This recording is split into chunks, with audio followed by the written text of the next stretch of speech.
നല്ല നല്ല വാർത്തകൾ തേടിയുള്ള യാത്രക്കിടയിൽ കൗതുകമുള്ള ചെറിയ കാഴ്ചകളൊക്കെ കാണാറുണ്ട്. അത്തരത്തിലൊരു കാഴ്ച കണ്ടപ്പോൾ അതൊന്ന് പങ്കിടാമെന്ന് തോന്നി. കണ്ണൂർ ജില്ലയിലെ മാത്തിലിൽ നിന്ന് സ്വാമിമുക്കിലേക്ക് പോകുന്ന റോഡരികിലാണ് ഇത്തരത്തിലൊരു ബോർഡ് കണ്ടത്. കണ്ണൂർ ജില്ലയിൽ അറിയാലോ, മലബാറുകാരുടെ സ്വത്വം എന്ന് പറയുന്നത് തന്നെ തെയ്യമാണ്. തറവാടുകളിലാണ്, കാവുകളിലാണ് തെയ്യങ്ങൾ ഉണ്ടാവുക. ക്ഷേത്രങ്ങളിൽ ക്ഷേത്ര പൂജകളായിരിക്കും. കാവുകളിലും തറവാടുകളിലും ഒക്കെയാണ് ഒട്ടേറെ തെയ്യക്കോലങ്ങൾ കെട്ടിയാടിക്കുക. പല സ്ഥലങ്ങളും ഇതുപോലെ തറവാട് പേരുകളും സ്ഥലനാമങ്ങളും കൊണ്ടൊക്കെ തന്നെയാണ് രേഖപ്പെടുത്താറ്. ഈ നാട്ടിന്റെ ഒരു കഥയൊക്കെ പറയുന്ന സമയത്ത് പല പല തറവാടുകളും അതിലൊരു മുഖ്യ പങ്ക് വഹിക്കുന്നുണ്ട് എന്ന് പറയാതെ വയ്യ.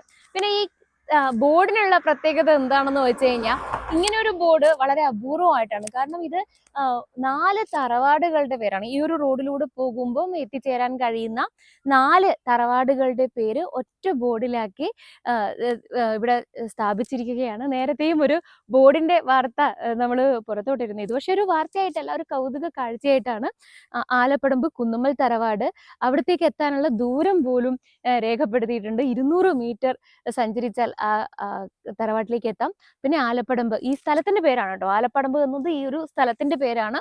കൈപ്പുറത്തെ തറവാട് 300 മീറ്റർ ദൂരം സഞ്ചരിച്ചാൽ അവിടത്തേക്ക് എത്താം.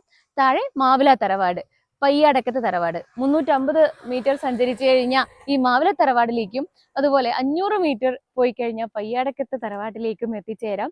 അത് ഈ തറവാട്ടുകാരൊന്നും അറിഞ്ഞല്ല കേട്ടോ നമ്മളിങ്ങനെ ഒരു വീഡിയോ ഒന്നും ചെയ്യുന്നത്. പക്ഷെ ഒരു കൗതുകം തോന്നി, അതിലൊരു ഒരു സന്തോഷമുള്ള കാര്യമുണ്ടെന്ന് തോന്നി, അതുകൊണ്ട് പങ്കിട്ടു എന്ന് മാത്രം.